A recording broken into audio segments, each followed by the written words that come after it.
안녕하세요. 삶의 지혜와 신앙의 깊이를 더하는 시간입니다. 오늘 우리가 함께 나눌 이야기는 혀의 권세에 관한 것입니다. 잠언 18장 21절은 죽고 사는 것이 혀의 힘에 달렸나니 라고 말씀합니다. 이토록 엄청난 힘을 가진 우리의 말이 때로는 우리 자신과 공동체를 무너뜨리는 치명적인 죄가 될 수 있다는 사실을 알고 계셨나요?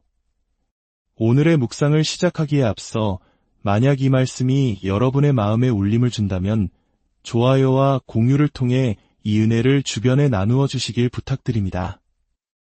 또한 구독을 통해 앞으로도 계속될 영적 여정에 동참해 주십시오. 여러분의 작은 실천이 하나님의 사랑을 전하는 귀한 통로가 될 것입니다. 이 채널을 통해 말씀을 나누는 모든 분들께 하나님의 평강이 함께하기를 기도합니다. 자, 이제 우리를 죽음으로 이끄는 입으로 짓는 10가지 치명적인 죄에 대해 깊이 탐구해 보겠습니다.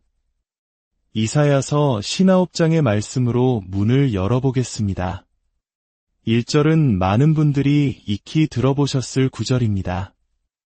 여호와의 손이 짧아 구원하지 못하심도 아니요 귀가 둔하여 듣지 못하심도 아니라 그러나 우리는 종종 2절과 3절이 유명한 구절의 진정한 의미를 어떻게 설명하는지 놓치곤 합니다. 2절은 말합니다.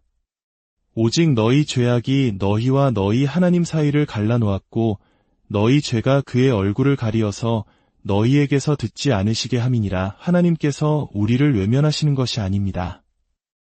우리의 죄가 그분과의 친밀한 관계를 가로막는 장벽이 된 것입니다. 그렇다면 그 죄는 구체적으로 무엇일까요? 3절이 그 핵심을 짚어줍니다. 이는 너희 손이 피해 너희 손가락이 죄악에 더러워졌으며 너희 입술은 거짓을 말하며 너희 혀는 악독을 내밀어 보십시오. 하나님과의 단절은 결국 우리의 입술과 혀에서 비롯된 죄와 깊이 연결되어 있습니다. 우리의 말이 곧 우리의 삶에 죽음을 가져오는 것입니다. 이제 우리의 삶을 파괴하는 10가지 치명적인 혀의 죄악을 하나씩 살펴보겠습니다. 첫째는 거짓말입니다. 잠언 6장 16절에서 19절은 하나님께서 미워하시는 것, 아니 가증히 여기시는 것 7가지를 나열합니다. 그중 3가지가 입과 관련이 있다는 사실은 우리에게 큰 경종을 울립니다. 교만한 눈, 거짓된 혀, 무죄한 자의 피를 흘리는 손, 악한 계교를 꾀하는 마음, 빨리 악으로 달려가는 발, 거짓을 말하는 망령된 증인, 그리고 형제 사이를 이간하는 자. 여기서 거짓된 혀와 거짓을 말하는 망령된 증인이 직접적으로 언급됩니다. 잠언 12장 22절은 더욱 단호하게 말합니다. 거짓 입술은 여호와께 미움을 받아도 진실하게 행하는 자는 그의 기뻐하심을 받느니라. 성경에서 가증하다는 표현은 단순한 싫어함을 넘어 우상 숭배와 같은 극도의 혐오를 의미합니다. 하나님은 왜 거짓말을 이토록 가증하게 여기실까요? 그 이유는 하나님의 본성이 진리 그 자체이시기 때문입니다. 우리가 거짓을 말할 때 우리는 진리이신 하나님의 보좌를 떠나 거짓의 아비인 사탄의 보좌 앞에 서는 것과 같습니다. 이는 하나님의 거룩한 본성을 정면으로 거스르는 행위입니다. 과거에 거짓말하는 습관으로 깊이 고통받았던 한 목사님의 고백이 있습니다. 그는 어릴 적부터 거짓말을 했고 들키지 않기 위해 점점 더 정교한 거짓말을 꾸며내는 지경에 이르렀다고 합니다. 예수님을 영접하고 목회자가 된 후에도 강단에서 설교를 과장하는 자신을 발견했습니다. 그는 이것을 진리를 확장하는 것이라 스스로 합리화했지만 하나님은 그것을 거짓말이라 부르셨습니다. 그는 아내에게 자신의 문제를 고백하고 자신이 과장하거나 거짓을 말할 때 지적해달라고 부탁했습니다. 얼마 후 아내는 그가 부흥회에서 구원받은 사람의 수를 7명에서 200명으로 부풀렸다고 조용히 지적해 주었습니다. 그 지적은 아팠지만 그는 그 아픔을 통해 자신의 견고한 진을 깨뜨릴 수 있었습니다. 우리에게도 이런 책임감과 교정받으려는 자세가 필요합니다. 내 안의 거짓의 영을 몰아내기 위해 신뢰하는 지체 앞에서 자신을 열고 바로잡아 달라고 요청하는 용기가 필요합니다. 둘째는 이간질입니다. 이간질은 한국 문화에서 특히 공동체의 화합을 깨뜨리는 매우 파괴적인 행위로 여겨집니다. 잠언 6장 14절과 19절은 이간질하는 자의 비참한 결말을 경고합니다. 그의 마음에 패역을 품으며 항상 악을 꾀하여 다툼을 일으키는 자라. 그러므로 그의 재앙이 갑자기 내려 당장에 멸망하고 살릴 길이 없으리라. 이간질하는 사람은 분열의 씨앗을 뿌리고 결국 자신의 삶에서 재앙과 파멸을 거두게 됩니다. 부부 사이, 친구 사이, 교회 공동체 안에서 불화를 조장하는 말 한마디가 얼마나 무서운 결과를 낳는지 우리는 경계해야 합니다. 누군가 자신의 배우자에 대해 불평할 때 그들을 화합으로 이끌기보다 그 불평에 동조하며 관계를 더 악화시킨다면 그것 역시 하나님 앞에서 이간질하는 죄를 짓는 것입니다. 셋째는 험담입니다. 험담은 단순히 거짓 소문을 퍼뜨리는 것만을 의미하지 않습니다. 사적이고 은밀한 사실을 퍼뜨리는 것 또한 험담입니다. 그것이 비록 사실일지라도 당사자의 허락 없이 다른 사람에게 이야기하는 것은 그의 인격을 해치고 관계를 파괴하는 행위입니다. 고린도후서 12장 20절에서 사도 바울은 고린도 교회를 향한 자신의 두려움을 이렇게 표현합니다. 내가 갈 때에 너희를 내가 원하는 것과 같이 보지 못하고 또 내가 너희에게 너희가 원하지 않는 것과 같이 보일까 두려워하며 또 다툼과 시기와 분냄과 당 짓는 것과 비방과 수군거림과 거만함과 혼란이 있을까 두려워하노라. 이 목록의 상당수가 바로 입으로 짓는 죄악들입니다. 교회 안에서 험담은 종종 기도해주기 위해서 말하는 건데 라는 거룩한 가면을 쓰고 나타납니다. 하지만 정말 그 영혼을 위해 마음 아파하며 기도하고 있습니까? 아니면 그저 흥미로운 이야기를 나누고 싶은 욕망에 사로잡혀 있습니까? 다음에 혹시 들었어? 라는 말이 들려올 때 그 자리를 피하는 지혜가 필요합니다. 넷째는 비방입니다. 비방은 다른 사람에 대한 거짓되고 악의적인 진술입니다. 우리는 나는 절대 그런 짓 안 해라고 생각할지 모릅니다. 하지만 정말 그럴까요? 우리가 직접 확인하지 않은 사실을 누군가에게 들었다는 이유만으로 혹은 인터넷에서 읽었다는 이유만으로 다른 사람에게 옮긴다면 그것이 바로 비방입니다. 우리는 너무나 쉽게 다른 사람의 명예를 훼손하는 죄를 저지릅니다. 시편 140편 11절은 악담하는 자는 세상에서 굳게 서지 못하며 포악한 자는 재앙이 따라서 패망하게 하리이다 라고 경고합니다.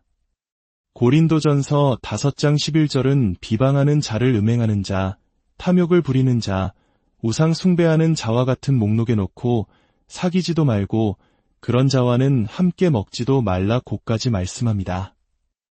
특히 우리는 다른 교회나 다른 목회자에 대해 함부로 말하는 것을 조심해야 합니다. 우리는 서로 경쟁하는 팀이 아니라 예수 그리스도 안에서 한 팀입니다. 비방 대신 축복하고 판단 대신 기도하는 성숙한 신앙인의 모습을 보여야 합니다. 다섯째는 비밀 누설입니다. 누군가 당신을 믿고 털어놓은 비밀을 다른 사람에게 옮기는 것은 신뢰를 깨뜨리는 배신 행위입니다. 잠언 11장 13절은 두루 다니며 한담하는 자는 남의 비밀을 누설하나 마음이 신실한 자는 그런 것을 숨기느니라고 말합니다. 교회는 세상에서 가장 안전한 곳이어야 합니다. 야고보서 5장 16절은 너희 죄를 서로 고백하며 병이 낫기를 위하여 서로 기도하라고 권면합니다. 우리가 하나님께 죄를 고백할 때 용서받지만 서로에게 연약함을 고백할 때 치유받는다는 사실을 기억해야 합니다. 하지만 비밀이 지켜지지 않는 공동체에서는 아무도 자신의 상처를 드러내려 하지 않을 것이고 결국 치유의 기회도 잃게 될 것입니다. 아무에게도 말하지 마라는 말은 헬라어로 번역해도 아무에게도 말하지 마라는 뜻입니다. 누군가의 비밀을 아는 것은 힘입니다. 그리고 인격이란 그 힘을 지혜롭게 사용하는 능력입니다. 여섯째는 저주입니다. 저주의 말이 저주라 불리는지 아십니까? 정말 단순하지만 우리가 저주의 말을 할 때 우리는 실제로 저주를 선포하는 것이기 때문입니다. 로마서 3장 13대 14절은 그들의 목구멍은 열린 무덤이요 그 혀로는 속임을 일삼으며 그 입술에는 독사의 독이 있고 그 입에는 저주와 악독이 가득하다고 묘사합니다. 저주의 뿌리에는 종종 쓴 마음이 자리 잡고 있습니다. 우리는 축복하라고 부름받은 존재이지 저주하라고 부름받은 존재가 아닙니다. 그런데도 우리는 얼마나 쉽게 다른 사람을, 나의 사업을, 나의 가정을, 심지어 나 자신을 향해 저주의 말을 내뱉습니까? 시편 109편 17대 18절의 말씀은 우리를 두렵게 합니다. 그가 저주하기를 좋아하더니 그것이 자기에게 임하고 축복하기를 기뻐하지 아니하더니 복이 그를 멀리 떠났으며 또 저주하기를 옷 입듯 하더니 저주가 물같이 그의 몸속으로 들어가며 기름같이 그의 뼈 속으로 들어갔나이다. 저주하는 자에게는 저주가 임하고 축복하는 자에게는 축복이 임합니다. 물과 기름이 섞일 수 없듯 축복과 저주는 한 사람의 삶에 공존할 수 없습니다. 일곱째는 신성모독입니다. 10계명 중 제3계명은 너는 내 하나님 여호와의 이름을 망령되게 부르지 말라고 명합니다. 우리는 하나님의 이름을 욕설처럼 사용하는 것만을 신성모독이라 생각하기 쉽습니다. 하지만 또 다른 형태의 신성모독이 있습니다. 그것은 바로 하나님의 이름을 자신의 이기적인 목적을 위해 사용하는 것입니다. 예를 들어 자신의 주장을 관철시키기 위해 하나님께서 내게 말씀하셨다고 말하며 다른 사람을 조종하려는 시도가 바로 그것입니다. 예레미야 선지자는 하나님께서 말씀하지 않으셨는데도 여호와의 말씀이니라 고 거짓 예언하는 자들을 엄중히 꾸짖었습니다. 하나님의 이름을 나의 욕심을 채우는 도구로 사용하지 마십시오. 여덟째는 더러운 말, 즉 음담패설입니다. 골로새서 3장 8절은 이제는 너희가 이 모든 것을 벗어 버리라 곧 분함과 노여움과 악유와 비방과 너희 입에 부끄러운 말이라고 말합니다. 입에서 더러운 말이 나온다는 것은 마음에 더러운 것이 가득하다는 증거입니다. 특히 정욕의 문제로 힘들어하면서도 음담패설을 즐겨 듣고 말하는 이들이 있습니다. 더러운 말은 마음속에 정욕을 부추기고 더 큰 죄로 이끕니다. 특히 이 시대의 남성들에게 도전합니다. 직장에서, 친구들 사이에서 거룩한 사람으로 서십시오. 나는 그런 말을 듣지 않겠다고 단호하게 선언하십시오. 당신이 그런 태도를 보일 때 사람들은 처음에는 비웃을지 몰라도 결국 그들의 삶이 무너지는 날 당신을 존중하며 찾아오게 될 것입니다. 아홉째는 다투기 좋아하는 말입니다. 언제나 논쟁하고 반대하고 싸우려 드는 사람들이 있습니다. 잠언 21장 9절은 다투는 여인과 함께 큰 집에서 사는 것보다 움막에서 사는 것이 나으니라고 말하고 26장 21절은 숯불 위에 숯을 더하는 것과 타는 불에 나무를 더하는 것 같이 다툼을 좋아하는 자는 시비를 일으키느니라고 말합니다. 다투기 좋아하는 말은 끊임없이 갈등의 불씨를 지핍니다. 항상 이겨야 하고 마지막 말을 해야 직성이 풀리는 태도는 건강한 관계를 불가능하게 만듭니다.